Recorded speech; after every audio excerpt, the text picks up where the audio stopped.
বিচারপতি তোমার কাছে, বিচারপতি তোমার কাছে বিচার না পেলে কোথায় বিচার পাবো আমি কার কাছে গেলে, আমি কার কাছে গেলে, ঠিক কিনা বলেন? বড় আশা ছিল বিচারকের কাছে গেলাম বিচার পাবো, কিন্তু বিচার পেলাম না। সুস্থ বিচার না পাওয়ার কারণে আজকে যারা বিচার করে ওরা বিচারকের টেবিলে আল্লাহর কোরআন থাকে না, ওই বিচারকের টেবিলে বিড়ির ছাই রাখার জন্য একটা বক্স থাকে। আওয়াজ দিয়ে বলেন ঠিক না বেঠি? বিচারকের ভিতরে আল্লাহর কোরআন নাই, এজন্য আমরা সুস্থ বিচার পাই না, সঠিক বিচারের রায় পাই না। আওয়াজ দিয়ে বলেন কথা ঠিক না বেঠি? আমার ভাইয়েরা, এজন্য একটু সামনের দিকে চলে যাই। এইরকম সুশিক্ষা কোথায় পাবেন? সুশিক্ষা জাতির মেরুদণ্ড। এখন সুশিক্ষা কোন জায়গাতে পাওয়া যায়? একটু যদি লম্বা হয় আপনারা মন খারাপ করবেন নাকি? মন খারাপ করবেন না তো? সুশিক্ষা ওই জায়গাতে পাওয়া যায়, সেই জায়গাটার নাম হলো মাদ্রাসা। কেন মাদ্রাসায় সুশিক্ষা পাওয়া যায়? কবি আর একটু সুন্দর করে বলে দিয়েছেন, মাদ্রাসা হাই বাগে জান্নাত, মাদ্রাসা হাই বাগে জান্নাত, মুআল্লিম হাই মুসলিগুল শাহাদ উসকা ইলমে দিন হাই তালেবেরা বুলবুল। মাদ্রাসা জান্নাতের বাগান। আমার ভাইয়েরা, এই পৃথিবীতে প্রত্যেকটা মানুষের জন্য তিনটা জায়গার দরকার। এক নাম্বার হলো মাদ্রাসা। কেন মাদ্রাসার দরকার? আল্লাহর নবী বলে দিয়েছেন, কোন আলিমান হও, এক নম্বরে আলেম হও। কোন আলিমান, এক নম্বরে আলেম হও। আও মুতাআল্লিমান, অথবা আলেমের ছাত্র হও। আও মুস্তামিহান, তিন নম্বরে আলেম যেই কথাটা বলে, আলেম ওলামা যেই কথা বলবে, এই কথাটা তোমরা শ্রবণ করো। চার নম্বর বিশ্ব নবী বললেন, আও মুহিব্বান, অথবা তাদেরকে ভালোবাসো, মোহাব্বত করো, মোহাব্বত করো, ভালোবাসো। আর নবী বলছেন, শুনো, ওয়ালা তাকুন খামিসান, পাঁচ নাম্বার হয়ো না। পাঁচ নাম্বার আল্লাহর নবী বলতেছেন, ওয়ালা তাকুন খামিসান, খামসুন মানে হলো পাঁচ, পাঁচ নাম্বারে হয় না। একটু লক্ষ্য করে দেখেন, আল্লাহর নবী একবার বললেন ওয়ালা তাকুন খামিসান, পাঁচ নাম্বার হয়ো না। এরপর আল্লাহর নবী সতর্ক বাণী দিয়ে আবার জানায় দিলেন, ফা তুহলিক, ফা দ্বারা এখানে আবার ব্যাখ্যা করে বুঝাই দিয়ে বললেন, আল্লাহর নবী বলছেন যদি পাঁচ নাম্বার তোমরা হয়ে যাও তাহলে পারে ফা তুহলিক, এক নাম্বার কাজ সেটা তুমি ধ্বংস হয়ে যাইবা, ধ্বংস হয়ে যাইবা। আজকে বাংলাদেশের মানুষ ধ্বংস হওয়ার কারণ হলো একটাই, আলেম সহ্য করতে পারেনি, আল্লাহর কোরআনের কোরআন সহ্য করতে না পারা, নবীর হাদিস সহ্য করতে না পারা। এর জন্য আজকে বাংলাদেশের মানুষ অধপতনের অতলে নেমে যাচ্ছে, পাঁচ নাম্বার হয়ে গেছে। আওয়াজ দিয়ে কথা বলেন, কথা ঠিক না বেঠি? না পারার 96 নম্বর সূরা, সিরিয়ালের দিক দিয়ে 1, 2, 3, 4 করতে করতে টোটাল কোরআনুল কারিমের মধ্যে 114টি সূরা আছে। 114টি সূরার ভিতর থেকে 96 নম্বর সূরা সূরাতুল আলাক। কোন সূরা বললাম? আলাক। নবী মুহাম্মদুর রাসূলুল্লাহ সাল্লাল্লাহু আলাইহি ওয়াসাল্লামের অসংখ্য অগণিত হাদিসের ভিতর থেকে একটি ছোট্ট হাদিস তিলাওয়াত করেছি। 5টি আয়াত আর একটা হাদিসকে সামনে রেখেই আমার কিছুক্ষণের আলোচনা আমি শেষ করব ইনশাআল্লাহ। মা তাওফীকি ইল্লা বিল্লাহ, সুবহানাকা লা ইলমা লানা ইল্লা মা আল্লামতানা। একটু আওয়াজ দিয়ে সকলে পড়েন আল্লাহুম্মা আমিন। আর একবার বলেন আল্লাহুম্মা আমিন। সামন পিছন ডান বাম যে যেখান থেকে আছে, যার যতটুকু শক্তি আছে আবেগ দিয়ে একবারে উজাড় করে দিয়ে আওয়াজ দিয়ে বলেন আল্লাহুম্মা আমিন। লিল্লাহে তাকবীর। আরো জোরে লিল্লাহে তাকবীর। আপনারা আছেন তো? খেলা হবে কি? কিছুক্ষণ, বেশিক্ষণ না। সম্মানিত ভাইরা আমার, আল্লাহ তাআলা 30 পারা কোরআন নাজিল করেছেন। 30 পারা কোরআনের ভিতরে 114টি সূরা নাজিল করলেন। 114টি সূরার ভিতরে যেই কথাটি আল্লাহ সর্বপ্রথম নাজিল করেছেন, যে শব্দগুলো প্রথম নাজিল করেছেন কোরআনুল কারিমের, সেই শব্দটাই হচ্ছে এক নাম্বার ইকরা। নাম কি? ইকরা। কথাটা মনে রাখবেন, ইকরা। আমি যেই হই, কিন্তু আমি বলছি কোরআন থেকে। আল্লাহ প্রথম কথা যেটা নাজিল করেছে তার নাম কি? ইকরা। ইকরা মানে পড়ো। ইকরা মানে কি? পড়ো। আমার ভাইয়েরা, একান্ত আপনজনের আমার আল্লাহর খাঁটি গোলামেরা ও বিশ্ব নবীর উম্মতেরা, একটু কান লাগায় শুনেন, কান খুলে শুনেন। আল্লাহ রাব্বুল আলামিন আয়াত নাজিল করলেন ইকরা। জিবরাইল আলাইহিস সালাম বিশ্ব নবীকে বললেন ইকরা, ও নবী আপনি পড়ুন।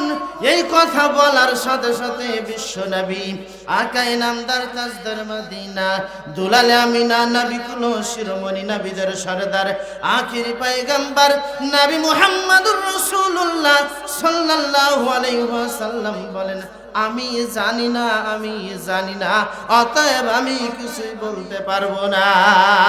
যেই কথাটা আপনি জানেন না এটাকে আপনি বলতে পারবেন? কথা বলেন, বলতে পারবেন? আপনি বলতে পারবেন না, যেহেতু জানা নাই তো বলবেন কি? আমার ভাইয়েরা, কেন জানা নাই? বিশ্ব নবী তখনও কোনো মাদ্রাসার ছাত্র না, কোনো স্কুলের ছাত্র না, কোনো কলেজের ছাত্র না। আর টোটাল কোরআনুল কারীমের ভিতরে আগে যে কোনো আয়াত নাজিল হয়েছে এমনটাও কিন্তু হয় নাই। সর্বপ্রথম কথা, ও নবী ইকরা, আপনি পড়ুন। আল্লাহর নবী বলছেন আমি পড়তে পারবো না। এবার জিবরাইল আলাইহিস সালাম বুকের সাথে জড়ায়া ধরলেন, এত জোরে চাপ দিয়ে জড়িয়ে ধরেছেন। আল্লাহর নবী এবার মনে করছেন যে আমার জীবনে যাই যাই অবস্থা হয়ে গেল, আমার এখন সহ্য করাটাই কঠিন হয়ে গেল। একবার চিৎকার দিয়ে বলেন না সুবহানাল্লাহ। আমার ভাইরা, আল্লাহর নবীকে এবার জিবরাইল আলাইহিস সালাম ছেড়ে দিলেন। ছাড়ার পর বলছেন ইকরা, আপনি পড়ুন। আল্লাহর নবী বললেন আমি জানি না, আমি পড়তে পারবো না। আবার বুকের সাথে জড়ায়া ধরলেন। এই আস্তে, না না, একটু চুপ করো বাবা, কথা শোনো, কথা শোনো। কোনোভাবে একটু সুযোগ পেয়েছো সামনে এসে। মসজিদে দেখেন না, প্রথম কাতারে যদি বাচ্চারা চলে যায় একবারে পিছনে যাও, পিছনে যাও, মানে ডাকাত চলেছে মনে হচ্ছে। এরকম করে কি করে না? হ্যাঁ, অতএব একটু সুযোগ পেয়েছো সামনে বসার, একটু ঠান্ডা হয়ে বসে থাকো, নাহলে কাম ধরে হাঁটছে ওদিকে। হ্যাঁ কাইবে, লক্ষ্য করে বসে থাকো। আল্লাহর নবী বললেন শোনো, আমি তো জানি না, আর যেটা জানি না সেটা বলতে পারবো না। জিবরাইল আলাইহিস সালাম আবার বুকের সাথে জড়াইয়া ধরলেন। এবার এত জোরে জড়িয়ে ধরেছেন, মনে হচ্ছে এদিকের হাড্ডি ওদিকে, ওদিকের হাড্ডি ওদিকে চলে যাচ্ছে। জীবন যাই যায় অবস্থায় এত ব্যথায় ব্যথিত হয়ে গেলেন। আল্লাহর নবীকে এবার ছেড়ে দিলেন জিবরাইল আলাইহিস সালাম। ছাড়ার পর বলছেন ইকরা, আবার বলছে আমি জানি না। তিনবার বলার পর চতুর্থবারের বেলায় আল্লাহ রাব্বুল আলামিন জিবরাইল আলাইহিস সালামের মাধ্যমে সূরাতুল আলাকের 5টি আয়াত নাযিল করলেন। ইকরা বিসমি রাব্বিকাল্লাযী খালাক, খালাকাল ইনসানা মিন আলাক, ইকরা ওয়া রাব্বুকাল আকরামুল্লাযী আল্লামা বিল কলম, আল্লামাল ইনসানা মা লাম ইয়ালাম। একবার আওয়াজ দিয়ে বলেন আল্লাহু আকবার, আর আওয়াজ দিয়ে বলেন আল্লাহু আকবার। আল্লাহ রাব্বুল আলামিন সূরাতুল আলাকের 5টি আয়াত নাযিল করলেন। ইকরা বিসমি রাব্বিকাল্লাযী খালাক, এইরকম করে 5টা আয়াত নাযিল হয়ে গেল। আমার ভাইয়েরা, আল্লাহ রাব্বুল আলামিন যে কথাটা প্রথম কথা নাযিল করলেন, কথাটা ছিল ইকরা। ইকরা মানে হলো পড়ো। কি পড়বা? তুমি পড়ো তোমার প্রভুর নামে, যিনি সৃষ্টি করেছেন, আর সৃষ্টি করেছেন খলাকাল ইনসানা মিন আলাক। আল্লাহ রাব্বুল আলামিন মানুষকে সৃষ্টি করেছেন এক টুকরা জমাট বাঁধা রক্তপিণ্ড থেকে, গোশতের টুকরা থেকে। আওয়াজ দিয়ে বলেন না সুবহানাল্লাহ। কোন অস্তিত্ব ছিল আমাদের? কথা বলেন, অস্তিত্ব ছিল আমাদের? কোন অস্তিত্ব ছিল না। অস্তিত্ব দিয়েছেন যিনি, তিনি আওয়াজ দিয়ে বলতে হবে কে? আল্লাহ। ওই রবের নিকটে তুমি পড়ো। আল্লাহর নবী বললেন শুনো, খায়রুকুম মান তাআল্লামাল কুরআনা ওয়া আল্লামাহু। এক নাম্বার কথা আল্লাহ বলেছেন ইকরা, তুমি পড়ো। বিশ্ব নবী বললেন যে ব্যক্তি পড়ে আর পড়ায়, কি পড়ে আর পড়ায়? মহাগ্রন্থ আল কোরআনুল কারীম। যে ব্যক্তি নিজে পড়ে আর অপরকে শিক্ষা দেয়, অপরকে পড়ায়, আকাশের নিচে জমিনের উপরে ওই ব্যক্তি সব চাইতে দামি মানুষ, মূল্যবান মানুষ, শ্রেষ্ঠ মানুষ। একবার চিৎকার দিয়ে বলা যাবে নাকি সুবহানাল্লাহ? কথাটা বুঝেন, আল্লাহ বলেছেন ইকরা। আল্লাহর নবী বললেন যারা পড়ে আর পড়ায়, কি পড়ে আর পড়ায়? আল্লাহর কোরআন। আল্লাহ রাসূল বলছেন খায়রুকুম মান তাআল্লামাল কুরআনা ওয়া আল্লামা। যে ব্যক্তি আল্লাহর কোরআন নিজে পড়ে আর অপরকে পড়ায়, নিজে শিখে আর অপরকে শিক্ষা দেয়, আকাশের নিচে জমিনের উপরে যত মানুষ আছে সমস্ত মানুষের চাইতে সবচাইতে দামি মানুষ, শ্রেষ্ঠ মানুষ, মূল্যবান মানুষ হলো তারাই যারা আল্লাহর কোরআন নিজে শিখে আর অপর শিক্ষা দেয়। আমার ভাইরা, শাহবাজপুর আল্লাহর কোরআন যেখানে শিক্ষা হয়, আওয়াজ দিয়ে বলতে হবে জায়গাটার নামটা যেন কি? কি ব্যাপার, নাম কি? কবি বলেন না, এই জায়গাটার নাম কি? মাদ্রাসা। না মাদ্রাসাতে আল্লাহর কোরআন নিজে শিক্ষা দেওয়া হয় না, নিজে শিক্ষা হয় আর অপরকে শিক্ষা দেয়। হাজার হাজার লাখ লাখ কোটি কোটি আলেম তৈরি হওয়ার কারখানা হলো একটাই, তার নামটাই হলো মাদ্রাসা। আমার ভাষা বুঝে থাকলে আওয়াজ দিয়ে বলেন কথা ঠিক না বলে ঠিক? আমার ভাইয়েরা, কেন এত দাম বেড়ে গেল? আল্লাহর নবী বলছেন শোনো শোনো, মান ক্বরাআল কুরআন হারফান ফালাহু আশরু হাসানাত। যে ব্যক্তি আরবি অক্ষর একবার একটা অক্ষর উচ্চারণ করবে, তার মানে আপনারা একবার বলেন আলিফ, সবাই বলেন আলিফ, আর একবার বলেন আলিফ, বা, তা। কয়টা অক্ষর পড়লাম? আমি পড়েছি কয়টা? আপনারা কয়টা? 3টা অক্ষর পড়েছেন। এই 3টা অক্ষরের কথা বিশ্ব নবী বললেন শোনো, যে ব্যক্তি একটা অক্ষর একবার উচ্চারণ করবে, আমার আল্লাহ রাব্বুল আলামিন ওই ব্যক্তির জন্য তার আমলনামায় 10টা নেকি দান করবে। একবার চিৎকার দিয়ে বলা যাবে নাকি সুবহানাল্লাহ? অক্ষর পড়লাম কয়টি? একটি পড়লাম। কয়বার? একবার। নেকি পেলাম কতটি? আচ্ছা, ব্যাংকে টাকা রাখলে টাকা বাড়ে না কমে? এটা আপনারা জানেন তো, টাকা বাড়ে নাকি? ব্যাংকে টাকা রাখলে টাকা বাড়ে। আচ্ছা, এই বাড়াটা হালাল না হারাম? ফতোয়া তো আপনাদের কাছে, আমরা কার ফতোয়া লাগলো? বাইচা গেছি ভাই, ফতোয়া ওদিকে হয়ে গেছে। এখন শুনেন, আল্লাহর একটা ব্যাংক আছে, আল্লাহর ব্যাংকে একবার একটা অক্ষর পড়ে 10টা নেকি জমা দিলাম। এই দুনিয়ার পচা ছড়া হারাম ব্যাংকে যদি টাকা বাড়তে থাকে, আল্লাহর ব্যাংকে জমা দিলে নেকি, আচ্ছা বলেন তো নেকি বাড়বে না কমবে? কথা বলেন, বাড়বে না বাড়বে না? এখন আল্লাহর বাড়াটা হালাল না হারাম? বুঝতে পারছেন তো? মৌলবি যতই নিজের হোক, হারগে মাকে নজর হোক। আমার ভাইয়েরা শুনেন, আল্লাহর ব্যাংকের একটা অক্ষর উচ্চারণ করলাম একবার, নেকি জমা দিলাম একটা 10টা নেকি জমা দিলাম। হাদিসের ভিতরে এসেছে বিশ্ব নবী বললেন 1-2 করতে করতে ওই 10টা নেকি 700 নেকিতে পরিণত হবে। আর একবার বলেন সুবহানাল্লাহ। দেখেন কি পরিমাণে বাড়ছে। রমজান মাসে হলে পারে লিমিট ছাড়া কত বাড়বে আল্লাহু আ'লাম। আল্লাহ সেটা কি ভালো জানেন। আমার ভাইয়েরা, নবী বললেন শুনো, তালাবুল ইলমি ফারিদাতুন আলা কুল্লি মুসলিম। দ্বীনি ইলম শিক্ষা করা হলো ফরজ। দ্বীনি ইলম শিক্ষা, কোন শিক্ষাকে দ্বীনি ইলম বলা হয়, কোন ইলমকে দ্বীনি ইলম বলা হয়? এখন একটু আমরা সামনের দিকে চলে যাই। প্রত্যেকটা প্রতিষ্ঠান, প্রাইমারিতে যান, হাই স্কুলে যান, কলেজে যান, বিশ্ববিদ্যালয়ে যান, মাদ্রাসায় যান, যেখানেই যান না কেন, অফিসে হোক আর গেটে হোক, ওখানে লেখা থাকে শিক্ষা জাতির মেরুদণ্ড। বাসে চলাচল করতে গেলেই বাসের ওই বগিতে লেখা থাকে, সাইডে লেখা থাকে শিক্ষা জাতির মেরুদণ্ড। কথা বলেন ঠিক না বেঠিক? শিক্ষা জাতির মেরুদণ্ড, শিক্ষা জাতির মেরুদণ্ড কথাটা, এটাকে আমি ঠিক বললাম না ভুল বললাম? এটা লেখা থাকে না? লেখা থাকে। এখন কথা হলো একটা, কথাটা বুঝবেন ভালো করে। শিক্ষা জাতির মেরুদণ্ড কথাটা ঠিক, কিন্তু ওই জায়গাখানে লেখার দরকার ছিল সুশিক্ষা জাতির মেরুদণ্ড। কোন শিক্ষা? শিক্ষা না, সুশিক্ষা জাতির মেরুদণ্ড।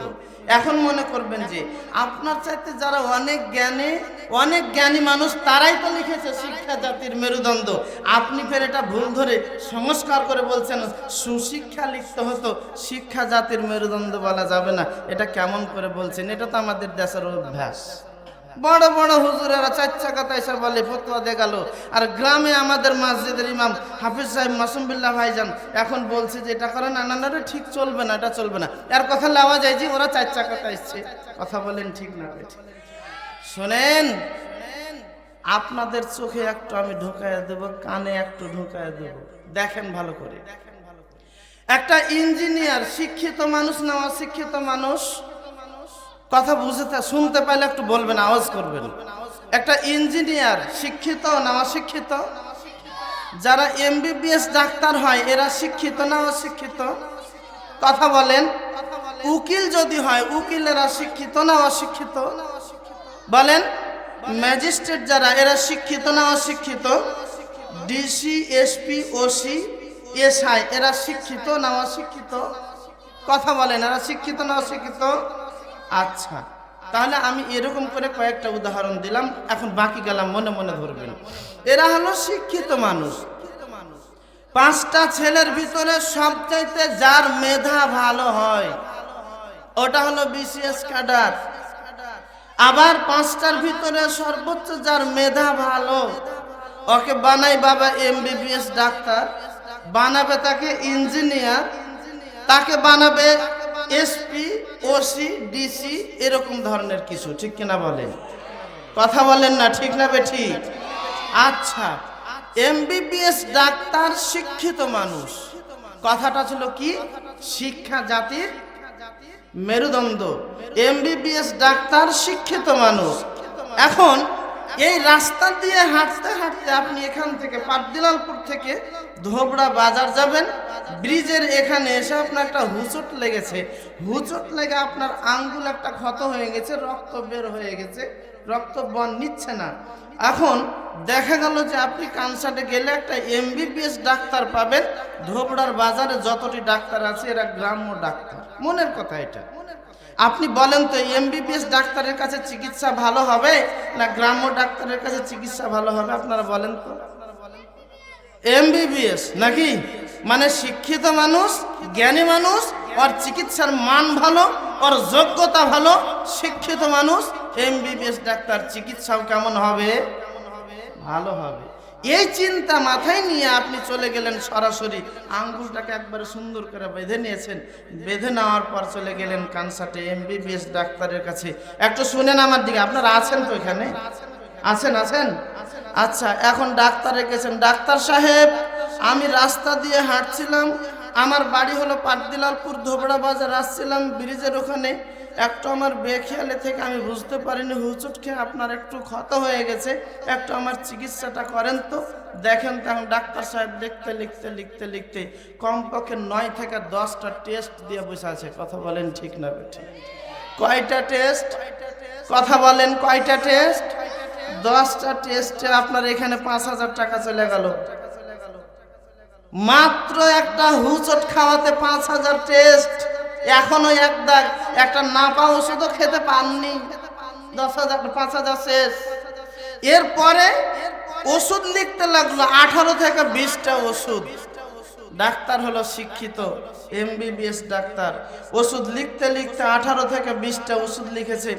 8 দিনের ওষুধ নেবেন, গরিব মানুষ, আসলে বাড়ি থেকে প্রস্তুতি ছিল না, আপনি গেলেন, দেখা গেল যে আপনি মোবাইলে বিকাশ করে বাড়ি থেকে কাউকে বললেন, ছেলে মেয়েকে, বাবা এরকম ঘটনা, আমার তো এখন ওষুধ না লাগবে, 8 দিনের ওষুধে আর 5,000 টাকা খরচ, একটা হোঁচট খাওয়াতে 10,000 টাকা খরচ। কথা বলেন ঠিক না বেঠিক? কথা বলেন। এমবিবিএস ডাক্তার জানে মাত্র 50 টাকার ওষুধ দিলে বা সর্বোচ্চ 100 টাকার ওষুধ দিলে ওর ঘা শুকিয়ে যাবে, ঘা ভালো হবে, আঙ্গুলটা ভালো হয়ে যাবে। কিন্তু কেন তাকে 12টা 9টা 10টা টেস্ট দিল? টেস্ট 9টা দেওয়ার কারণ হলো, 1 নাম্বার ও ক্লিনিকের কাছে জিম্মাদারি নিয়েছে, ক্লিনিকের কাছে বিক্রি হয়েছে, কন্টাক্ট হয়েছে। আওয়াজ দিয়ে বলেন কথা ঠিক না বেঠিক? নাম্বার 2, কোম্পানির কাছে আবার জিম্মাদারি, কোম্পানির কাছে আবার বিক্রি। আমি আপনার ওষুধ লিখবো, ওষুধ লেখার কারণে আমি আপনার কি, এখন কোম্পানি বলছে, ডাক্তার সাহেব আপনি তো এমবিবিএস ডাক্তার, আপনার কাছে সব রোগী আসে চিকিৎসার জন্য, আপনি খালি আমার ওষুধটা লিখবেন। এবছরে যদি আপনি এত টাকার ওষুধ লিখতে পারেন, তাহলে আপনার জন্য চাঁপাইনবাবগঞ্জ, শিবগঞ্জ, যে কোনো জায়গাতে মেন বাজারে একটা ফ্লাইট হলো আপনার জন্য বরাদ্দ, আপনাকে একটা ফ্লাইট দেবো, অথবা 4 চাকার একটা গাড়ি দেবো। আপনার শর্ত হলো আমার কোম্পানির ওষুধটা লিখবেন। ডাক্তার এই চিন্তা ভাবনা করে কোম্পানির কাছে বিক্রি হয়ে গেছে, এর জন্য 12টা 18টা ওষুধ লিখলো। আল্লাহর কোরআন যদি ওই এমবিবিএস ডাক্তারের ভিতরে থাকতো, কোশ্চিন কালে 12টা টেস্ট দিতে পারতো না, আর 18টা ওষুধ লিখতে পারত না। একটাই কারণ, তার ভিতরে আল্লাহর কোরআন নাই। আওয়াজ দিয়ে বলেন কথা ঠিক না বেঠিক? কি নাই তার ভিতরে? আল্লাহর কোরআন নাই। আল্লাহর কোরআন নাই তার মানে আল্লাহর ভয় নাই। আপনারা কি মন খারাপ করছেন?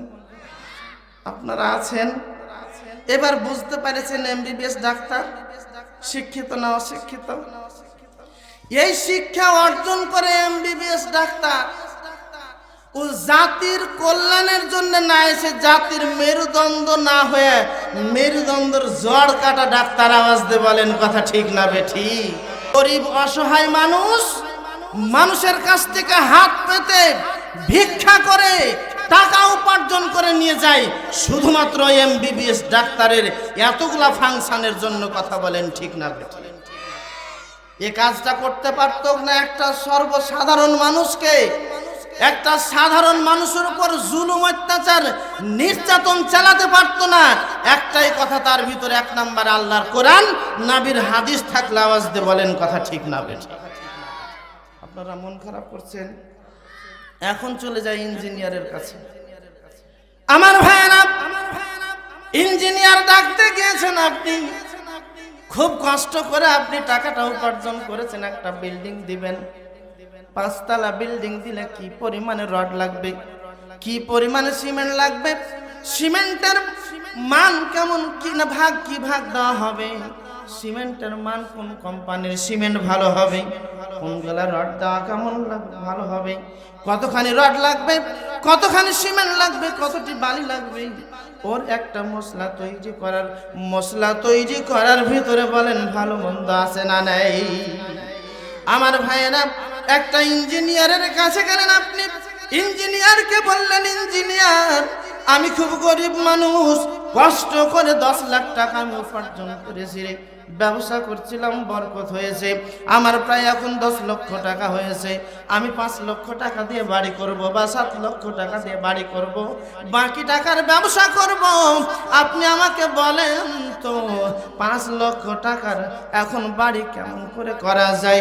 এখন আমার ভাইরা, ইঞ্জিনিয়ার একটা কাজ করলো, ইঞ্জিনিয়ার আপনার কাছে আসলো। শুনেন এ বন্ধু, একটু মনোযোগ সহকারে শুনেন, আমার ভাইরা একটু কান খুলে শুনেন। এখন ইঞ্জিনিয়ার ডাকলেন, আবার ইঞ্জিনিয়ার আসলো রাস্তা করতে। এরকম একটা মাঝে মধ্যে ইঞ্জিনিয়ার আসে কি আসে না? রাস্তা করার সময় ইঞ্জিনিয়ার থাকে না? ব্রিজ হয়, ইঞ্জিনিয়ার থাকে কি থাকে না? ইঞ্জিনিয়ারের কাজ হলো কোনটা কি পরিমাণ হবে, হেড রাজমিস্ত্রিকে পরামর্শ দিয়ে দিবে আপনি এভাবে এভাবে কাজ করবেন, তাহলে পারে এই বিল্ডিংটা শক্ত হবে মজবুত হবে, ব্রিজটা শক্ত হবে মজবুত হবে, রাস্তাটা খুব শক্ত হবে মজবুত হবে। এই কথা চিন্তা ভাবনা করে ইঞ্জিনিয়ার আপনাকে একটা পরামর্শ দিয়ে দিল। আমার ভাইয়েরা, ইঞ্জিনিয়ারের ভিতরে আল্লাহর কোরআন না থাকার জন্য, নবীর হাদিস না থাকার কারণে আজকে ওই ইঞ্জিনিয়ার রডের বদলে বাঁশ দিয়েছে। আওয়াজ দিয়ে কথা বলেন, কথা ঠিক না বেঠিক? রডের বদলে বাঁশ দিয়েছে, কারণ হলো একটাই, ইঞ্জিনিয়ার শিক্ষিত মানুষ, কিন্তু ইঞ্জিনিয়ারের ভিতরে আল্লাহর কোরআন নাই, নবীর হাদিস নাই। শিক্ষা জাতির মেরুদণ্ড, কথাটা সত্য। এরকম ইঞ্জিনিয়ার থাকলে পারে শিক্ষা জাতির মেরুদণ্ডের জড় কাটা মেরুদণ্ড। আওয়াজ দিয়ে বলেন, কথা ঠিক না? এরকম ইঞ্জিনিয়ার একটা 10টা 20টা না, 5000 ইঞ্জিনিয়ার থাকলে পারে মানুষ ধ্বংস হইতে কয়দিন লাগবে মাত্র, ঠিক কিনা বলেন? আমার ভাইরা, একটু চলে যাই, কোন একটা মামলা নিয়ে চলে গেলেন, একটু আপনি থানায়, উকিল প্রথমে ধরলেন, আপনি উকিলের সাথে কথা বললেন। উকিল কিন্তু জানে আপনার মামলাটা দেওয়ার সাথে সাথে এই মামলাটার কি ফলাফল হবে, উকিল কিন্তু জানে, খুব ভালো করেই জানে। আমার ভাইরা, উকিল জানে এর কেসটা কোন জায়গায় পৌঁছিবে, কিন্তু টাকা খাইতে খাইতে খাইতে খাইতে নির্দোষ মানুষকে দোষী সাব্যস্ত করিয়া, যারা দোষী মানুষ তাদেরকে নির্দোষ প্রমাণ করে দিয়া এমন ভাবে প্রমাণ করে দিল, একবারে যত রকমের নির্যাতন জুলুম অত্যাচার আছে, যত রকমের হারামখোর আছে, সব কিছু তার ভিতরে আছে। তার মানে যোগ্য হলো ওই ব্যক্তি, আর নির্দোষ মানুষকে দোষী সাব্যস্ত করিয়া জেলখানায় পৌঁছায় দিছে উকিলের কারণে। এই উকিলের কারণের একটাই কারণ হলো একটাই, উকিলের ভিতরে উকিল শিক্ষিত মানুষ, কিন্তু উকিলের ভিতরে আল্লাহর কোরআন নাই, নবীর হাদিস নাই। আল্লাহর কোরআন নবীর হাদিস না থাকার কারণে নির্দোষ মানুষকে দোষী সাব্যস্ত করে ফাঁসির কাস্টে ঝুলাতে পারে। আওয়াজ দিয়ে বলেন, কথা ঠিক না বেঠিক? উকিল জানে, আমরা জানি যে উকিল শিক্ষিত মানুষ, আমরা জানি ম্যাজিস্ট্রেট শিক্ষিত মানুষ, আমরা জানি জজ হলো শিক্ষিত মানুষ, সবাই জানি শিক্ষিত মানুষ, কিন্তু এই জজ, এই ব্যারিস্টার, এই কি বলে ডিসি, এসপি, ওসি, ম্যাজিস্ট্রেট যেটাই হোক না কেন, একটাই কারণ, নির্দোষ মানুষকে দোষী সাব্যস্ত করার একটাই কারণ, তার ভিতরে আল্লাহর কোরআন নাই, নবীর হাদিস নাই, তার মানে সুশিক্ষা তার ভিতরে নাই। আওয়াজ দিয়ে বলেন, কথা ঠিক না বেঠিক? রাগ হচ্ছে? আমি কি শেষ করবো? যেখানে তো শুরু করতে পারনি আপনি, আমার কাজ তো এখানে শুরু হয়নি, আগে শেষ হবে।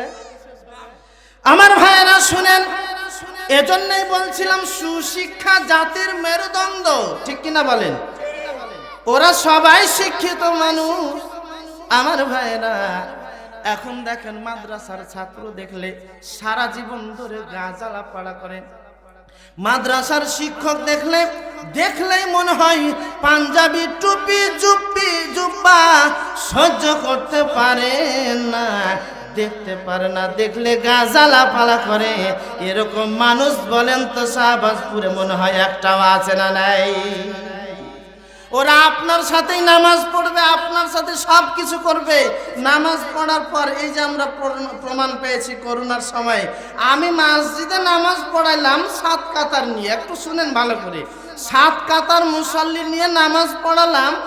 নামাজ পড়ার পরে 5 মিনিট পরে, শেষ হওয়ার 5 থেকে 7 মিনিট পরে থানা থেকে ফোন হলো, হুজুর আপনি জানেন না আপনার কাছে নির্দেশ যায় নাই যে আপনাকে এখন মসজিদে নামাজ পড়ানো, এতগুলা মুসল্লি নিয়ে নামাজ পড়া যাবে না, আপনার মসজিদে 7 কাতার মুসল্লি নিয়ে নামাজ পড়েছেন। আচ্ছা বলেন তো, থানা থেকে খবরটা আসলো, ফোন আসলো, সত্য কথা বলছি, বলেন তো জিবরাইল ফেরেশতা মনে হয় বলেছিল নাকি? কথা বলেন, কে বলেছে? যে আমার মুসল্লি আমার পিছনে নামাজ পড়েছে, ওই আল্লাহর বান্দাই বলছে হ্যালো 7 কাতা। কথা বলেন, ঠিক না বেঠিক? আল্লাহর গোলাম, আল্লাহর বান্দা, আল্লাহ হেদায়েত দান করুক, বলেন আল্লাহুম্মা আমিন। জুলুম তোমরা করো যত, ভীতিটা দাও অবিরত।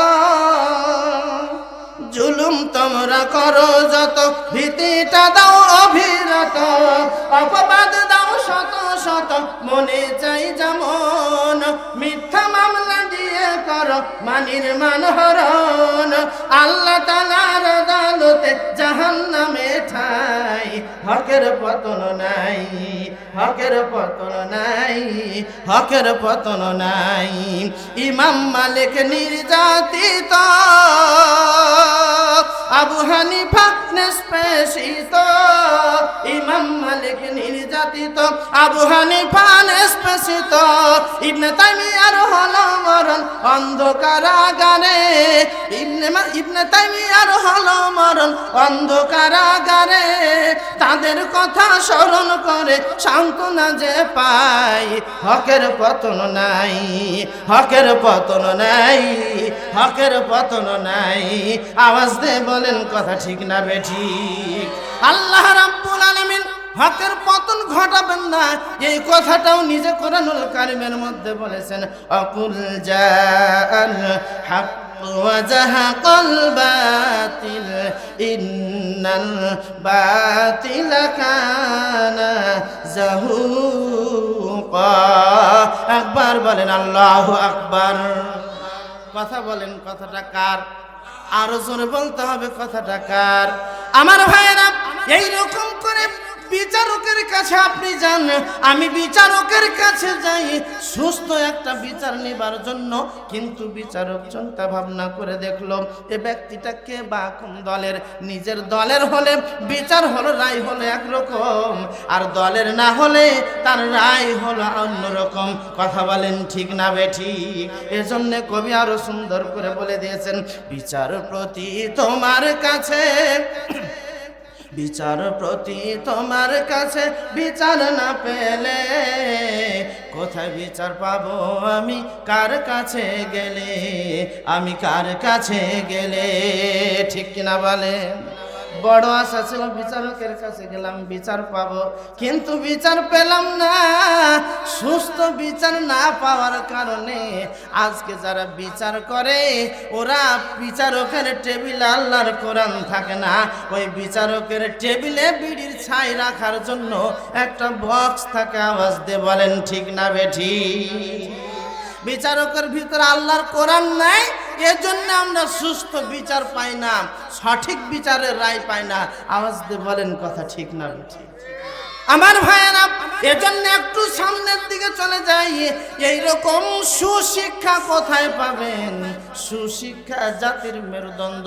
এখন সুশিক্ষা কোন জায়গাতে পাওয়া যায়? একটু যদি লম্বা হয় আপনারা মন খারাপ করবেন নাকি? মন খারাপ করবেন না তো? সুশিক্ষা ওই জায়গাতে পাওয়া যায়, সেই জায়গাটার নাম হলো মাদ্রাসা। কেন মাদ্রাসায় সুশিক্ষা পাওয়া যায়? কবি আর একটু সুন্দর করে বলে দিয়েছেন, মাদ্রাসা হাই বাগে জান্নাত, মাদ্রাসা হাই বাগে জান্নাত, মুআল্লিম হাই মুসলে গুল, শাহাদ উসকা ইলমে দিন হাই, তালেবেরা বুলবুল। মাদ্রাসা জান্নাতের বাগান। আমার ভাইয়েরা, এই পৃথিবীতে প্রত্যেকটা মানুষের জন্য তিনটা জায়গার দরকার।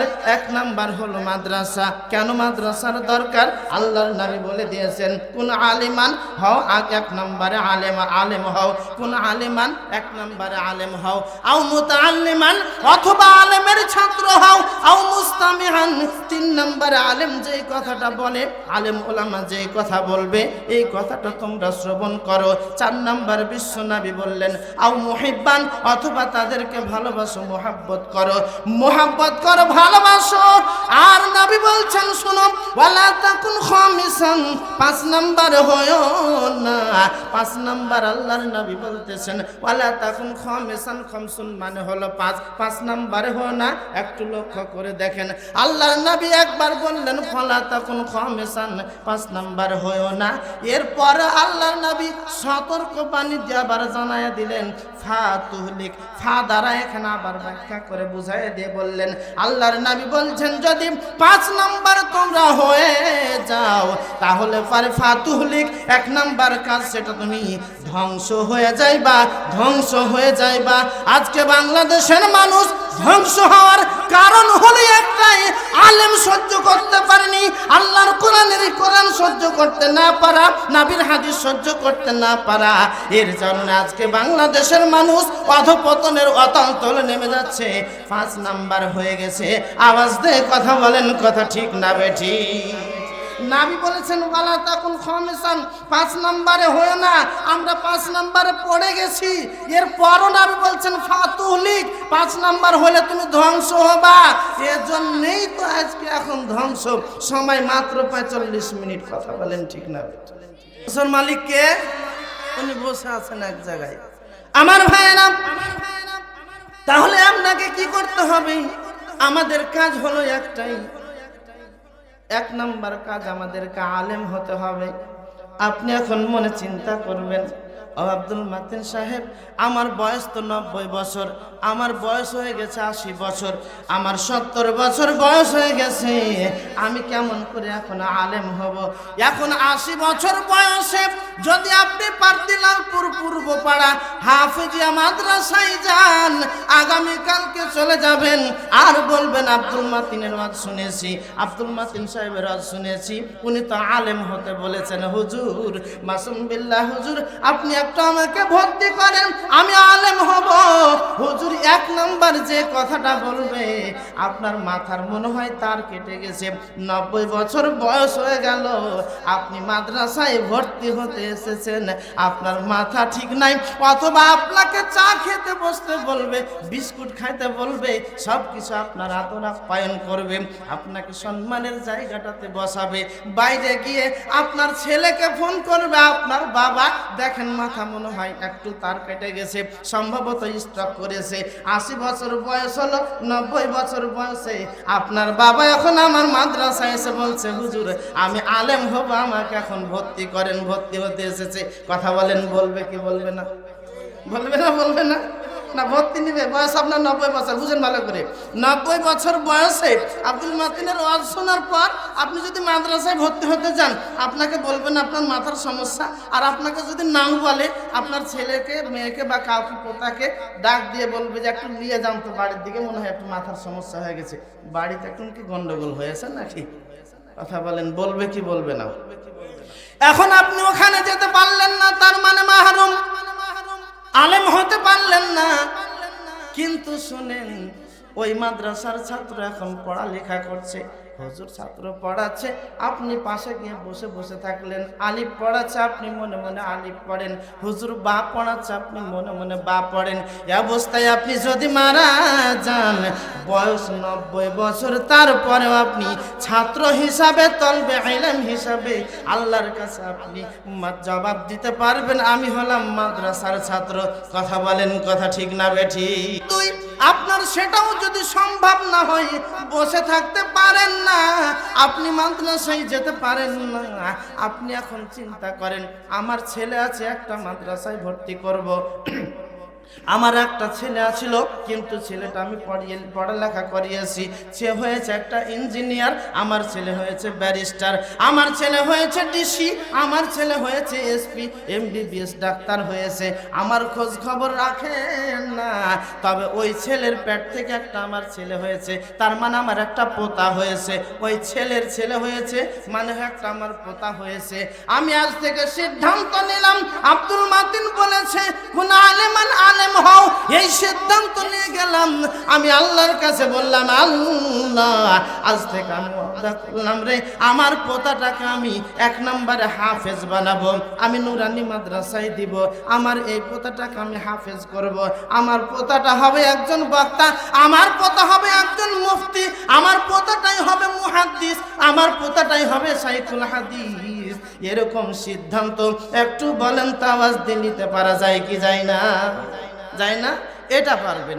এখন দেখেন আপনার ছেলেও নাই, আপনার মেয়ে নাই, আপনার পোতা নাই, পুতনি নাই, আপনার এগুলো কিছু নাই, কিন্তু আপনার বাড়ির পাশের একটা অসহায় ছেলে আছে, গরিব মানুষ আছে, পড়ালেখা করাইতে পারবে না, আপনি তাকে নিয়ে এসে মাদ্রাসায় ভর্তি করলেন। আবু তাহিরকে বললেন, আবু তাহির, এই নুরানি মাদ্রাসার প্রতিষ্ঠাতা পরিচালক আমার এই পোতাটাকে বা অমুকের ছেলেটাকে আমি তোমাকে দিয়ে গেলাম, এর পড়ালেখা খরচের জন্য যত টাকা খরচ লাগবে, যত টাকার বই লাগবে, যত টাকার খাতা কলম লাগবে, এর যত টাকার পোশাক লাগবে আমি দিয়ে দিব, আমি দিয়ে দিব। আচ্ছা বলেন তো এটা কি একটা মুহাব্বত হলো কি হলো না? এটাই নবী বলছেন, তুমি মুহাব্বত করো, ভালোবাসা। মাদ্রাসার ছাত্রকে একটা ডাকেন, ডাকার পর বললেন, বাবা শোনো, তোমার বাড়ি কোন জায়গায়? এখন মাদ্রাসার ছাত্র আপনাকে ডাক দিয়ে বলল, আমার বাড়িটা হলো একবারে সোনা মসজিদ, আমার বাড়িটা হচ্ছে ভোলাহাট। আর একজন বলছে, আমার বাড়ি হলো গোদাগাড়ি। তুমি এখানে কি করছো? তুমি কতদিন থেকে আসো? আমি এতদিন থেকে আসি। তোমরা কয় ভাই বোন? আমরা এত ভাই বোন। আচ্ছা বলো তো বাবা, তোমার বাবা কি করে? আপনি যখন প্রশ্ন করেছেন, উত্তর দিয়েছে, আমার বাবা একজন শ্রমিক মানুষ, সারাদিন কাজ করে, যা কাজ করে ওটা আবার সংসারের জন্য খরচ করে, আমার পড়ালেখার খরচটা খুব কষ্ট করে চালাচ্ছে। একটু যদি মনে চাই, ইচ্ছা করলাম একটা সিঙ্গাড়া কিনে খেতে পারবো না, এরকম বলেন তো? আমার মনে ইচ্ছা করছে একটা, আমি কি বলে ধোবড়ার বাজারে চমচম খেতে পারবো না, আমার মনে ইচ্ছা হয়, অনেক ইচ্ছা হয়, কিন্তু একটা লালমন খেতে পারবো না, একটা আমি কি বলে সামোসা খেতে পারবো না। তার কারণ হলো আমার বাবা যেরকম ইনকাম করে, ওই ইনকাম থেকে আমার বইয়ের টাকা জুটাটাই খুব টান নিয়ে যায়, বেতন জুটাইতে খুব কষ্ট হয়ে যায়, অতিরিক্ত খাবার খেতে পারি না। এইরকম কথা যখন আপনি শুনতে পেরেছেন, ওই ছাত্রর জন্য আপনি ওই পরিচালককে বললেন, পরিচালক আমি ওই ছাত্রর জন্য আমি 500 টাকা দিয়ে গেলাম, ওর মনে যা চাইবে তুমি তাকে খাবার দিয়ে দিবা। আল্লাহর নবী যে 4 নম্বরে বলেছেন, ওয়ালা আও মুহিব্বান, তোমরা মুহাব্বত করো, ভালোবাসো। ওই ছেলেটাকে আপনি ভালোবাসলেন, ভালোবেসে 500 টাকা আপনি পরিচালককে দিয়ে গেলেন। পরিচালককে বললেন, আপনার কিসের দরকার? এখানে একটা জানালা দরকার, একটা টিউবওয়েলের দরকার, মাদ্রাসার ছাত্ররা পড়ালেখা করবে, পিপাসা লাগবে, একটু পানি পান করবে, একটা ঘরে বাস করার সময় জানালা দিয়ে বাতাস আসবে, ওপরে একটা ফ্যানের দরকার, আপনি একটা ফ্যানের ব্যবস্থা করে দিলেন। আমার ভাইয়েরা, এটাই হলো 4 নাম্বার। আল্লাহ রাসূল বলছেন, এর নাম হলো মুহাব্বত। মাদ্রাসার ছাত্রকে ভালোবাসেন, আলেমকে ভালোবাসেন, মুফতি ভালোবাসেন, মুহাদ্দিসকে ভালোবাসেন। আপনি মাদ্রাসার ছাত্রকে ভালোবাসেন, কমিটিকে ভালোবাসেন, কোন জায়গায় ভুল দেখতে পেলে আপনি ভুলটা সংশোধন করে দেন, আপনি বাইরে গিয়ে কথা বলবেন না। এটাই হলো সবচাইতে বুদ্ধিমানী কাজ। আমার ভাষা বুঝে থাকলে আওয়াজ দিয়ে বলেন, কথা ঠিক না বেঠি? এটা তো দূরের কথা, ভালোবাসা তো দূরের কথা, সব সময়কার জন্য খালি হুজুরের পিছনে সিসি ক্যামেরা লাগাই আছে। আওয়াজ দিয়ে বলেন, ঠিক না বেঠি? এটা ঠিক বলবেন না, জানি, এটাও জানি, কেন বলবেন?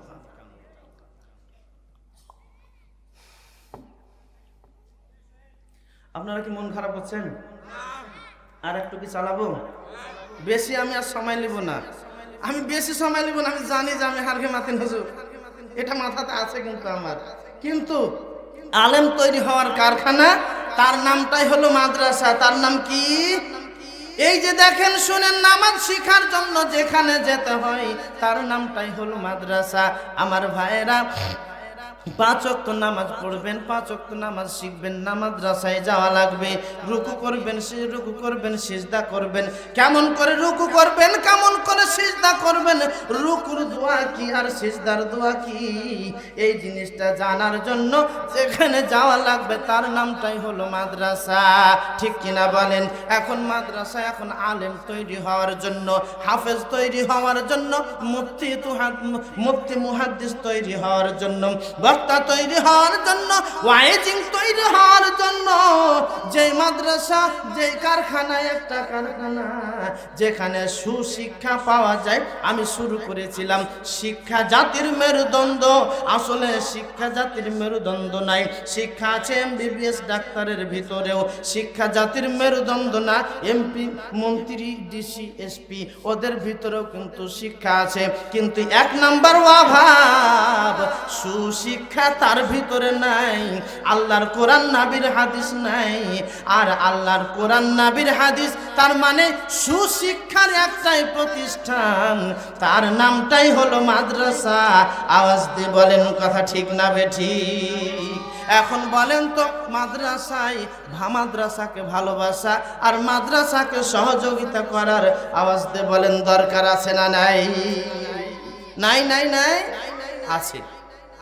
যদি এটাই মনে হয় আপনি আজকে সিদ্ধান্ত নিয়ে যাবেন আলেম তৈরি হওয়ার কারখানায়, আলেম তৈরি হওয়ার কারখানা, মাদ্রাসাকে মোহাব্বত করে ভালোবেসে